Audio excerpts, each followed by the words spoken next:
بسم الله الرحمن الرحيم. السلام عليكم ورحمة الله وبركاته جمهورنا الرياضي العراقي العزيز. اليوم مع مدربنا المنتخب الوطني الإسباني كاساس الذي أعلن أن منتخب العراق هي الخطة الوحيدة اللي ينجح بيها واللي راح تكون له حظوظ بالفوز أو حظوظ بالنجاح هي خطة دييغو سيميوني، خطة أتلتيكو مدريد، الخطة الدفاعية، الخطة اللي كان يتبعها كاتنيش، اللي قال الاتحاد العراقي، اللي كان يعرف حقيقة مستوى اللاعبين المحليين ويعرف مستوى المنتخب الوطني ويعرف كذلك هماتين أعطاء اللاعب العراقي المحلي. المنتخب العراقي أو اللاعب المحلي لا يستطيع أصلا إنجاز أو عمل أي هجمة أو بناء أي هجمة من خط الدفاع إلى خط الهجوم. العراق نفس طريقة لعبه من أول ما اخترعت كرة القدم، شوت من الدفاع إلى الهجوم، واللاعب هو وتوفيقه. اليوم الله وفقه، اليوم يسجل سجل، اليوم وفقه انتهى الموضوع. ماكو بناء هجمة صحيح، ماكو هجوم صحيح، ماكو انهاء للهجمة صحيح. اي منتخب حاليا او اي نادي معروف انه الهجمة تبدي من الدفاع. من الدفاع انت تبني هجمتك، من الدفاع انت تسيطر، من الدفاع انت تستحوذ على الوسط، من الدفاع انت تنشئ اي هجمة او تضغط او تعمل اي مرتدة. منتخبنا ما عنده هاي الثقافة. الثقافة مو مشكلتنا باللاعب المحلي. اللاعب المحلي اذا هو اساسه غلط، اذا هو منشئ غلط، اذا هو متعلم من البداية تشوت وخلاص انتهى الموضوع، توصل للمهاجم. ما متستهيئ لا عقله ولا بناشئ نشأ صحيح. خلينا نترك احنا موضوع التزوير ونترك موضوع الاعمار الخاطئه ونترك كل المجاملات السياسيه واي مجامله دخلت هذا اللاعب للمنتخب. دورينا دوري فاشل، دورينا دوري غير قوي غير صالح، ما ينشئ او ما يخرج اي لاعب يقدر ينافس. عندنا منتخب ثاني هو منتخب المغتربين، لاعب ناشئ صح، لاعب متهيئ صح، لاعب مستعد وعنده خبره بانشاء او بناء اي هجمه، احنا نقدر نستغلهم. ليش احنا ملحين باللاعب المحلي؟ ليش احنا مكلبين باللاعب المحلي؟ اذا هو اللاعب المحلي ما راح يقدم اي مباراه. المنتخبات كلها تطورت، بعد احنا عندنا مشاكل. قطر كنا نغلبها، انت بعد ماكو قطر ما تقدر تغلبها. الامارات شو تغلبها؟ الامارات بعد ما تقدر تغلبها. ليش؟ لان دول وجهوا خطه، عندهم خطه وبنوا عليها.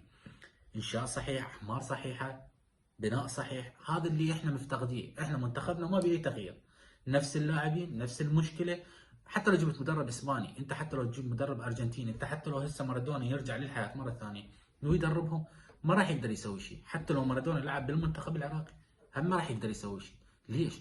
لان احنا عندنا مشكله اساسيه. احنا اذا ما نحل المشكله الاساسيه لمنتخبنا ما راح ننجح. المشكله الاساسيه هم اللاعبين نفسهم.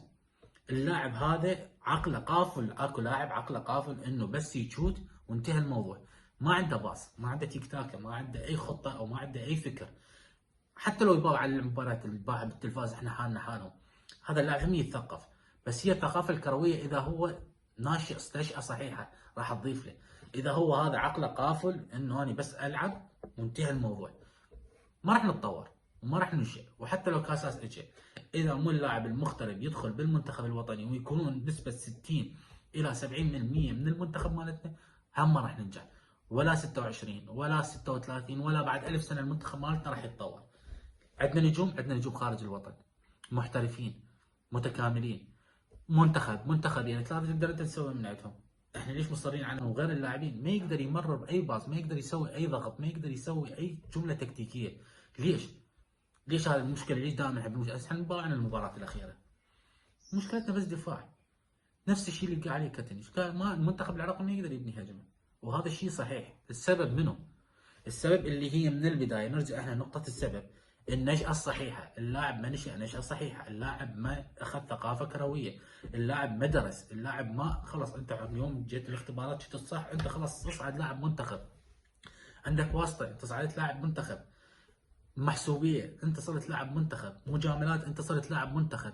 ماكو منتخب بالعالم ينجح إذا اكو هيجي مجاملات تصير أو هيجي محسوبية تصير. عندك المنتخب المغربي كلهم محترفين وكلهم مغتربين. لازم يتحارب اللاعب، لازم اللاعب خلاص ما ياخذ فرصتين. والله هذا مغترب ما شارب من مي النيل، ما يشتري يسموه مي المغرب، احنا لازم نحاربه. لاعبينا محاربين، زيدان اقبال محارب، امير العماني محارب. اللاعبين تذكرون ذيك الفتره اللي مرت بيها كلهم محاربين. ليش؟ لان يعرف كل زين اللاعب المحلي اذا شاف الجمهور اداء اللاعب المغترب كلهم راح يطالبون بهم يروحون يطلبون احنا من اللاعب المحلي بعد ما يشارك بالمباريات. فلهذا والاهم اسباب احنا لازم نناقشها اليوم، هي المدرب اذا اجى كاساس ما راح يوجد حل، راح يلعب هماتين دفاع. شنو اللي يغيرنا؟ انت راح تلعب وسيميوني، سيميوني عنده جريزمان، عنده اللاعب يعني محترفين ثانيين، يعني انت شلون تقارن بيناتهم؟ يقدر يبني هجمه، يقدر يساعد، يقدر يلعبون يضغط. يعني سيميوني هو قيد نفسه بهاي الخطه، غير مدرب يدرب اتلتيكو مدريد يعني ياخذ بيه كل البطولات لو كان شويه جريء سيميوني. بس سيميوني خلص الموضوع عنده هذا دفاع واني العب بهاي الطريقه. بس لو يجي مدرب ثاني يدرب اتلتيكو مدريد يحقق حتى دوري ابطال اوروبا بمنتهى السهوله، يحقق دوري ابطال اوروبا. فاحنا نقارن انه خطه كاتينيتش او خطه سيميوني هي نفس الشيء. سيميوني نفذ هذا التنفيذ لان هو يشوف هاي الطريقه الصحيحه، بس عنده كل ادوات النجاح، ادوات الهجوم، ادوات الوسط، ادوات والدفاع. بس المدرب اللي راح يجي يدرب العراق يا تشكيله عنده يقدر ينافس بيها.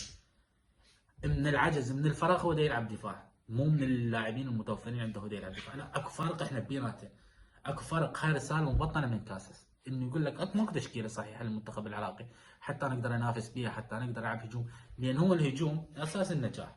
وهذا اللي خطا اللي وقع بيه سيميوني، هو اصلا يلعب دفاع فلهذا السبب يحقق البطولات، بس عنده ادوات النجاح. اما كاسس راح يدرب العراق ولا تختلف، ما عندهم اي اساس للنجاح، فهو يضطر يلعب دفاع، وهي الخطه الوحيده اللي راح يشوفها صحيحه. اكتبوا لنا ارائكم، تتوقعون انه كاسس بوجود هذول اللاعبين المحليين راح ينجح؟ انا من رايي ما دام اللاعب المحلي موجود بالمنتخب الوطني، ما دامه موجود ما راح يحقق اي بطوله وما راح نشارك باي بطوله. او حتى اضعف المنتخبات اللي هي بس تصنيف 2022 حتى فيتنام راح تغلطنا. بس اذا المغتربين اجوا وشاركوا منتخبنا الوطني وتوفروا وشاركت اسمائهم، انا اعتقد كل زين راح يحقق هواي بطولات، راح يشارك بهواي بطولات.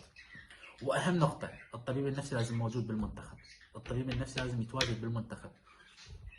هواي عوامل تعتمد على الطبيب النفسي، ولازم ندخل هاي الثقافه بمنتخبنا الوطني. شاركونا ارائكم وكتبوا لنا بالتعليقات شنو تتوقعون من كاس راح يحقق مع المنتخب الوطني، والى اي مدى راح يوصل، وهل راح ينجح؟ هل المدرب المحلي راح يخلي كاسس ينجح؟ هل الجيوش الالكترونيه لبعض القنوات ولبعض الجهات راح تخلي كاسس ينجح بالمنتخب الوطني؟ هل راح ينجح بهاي التحديات؟ راح اترك لكم السؤال، شاركونا وتركونا بالتعليقات. تحياتي لكم، حيدر حسين.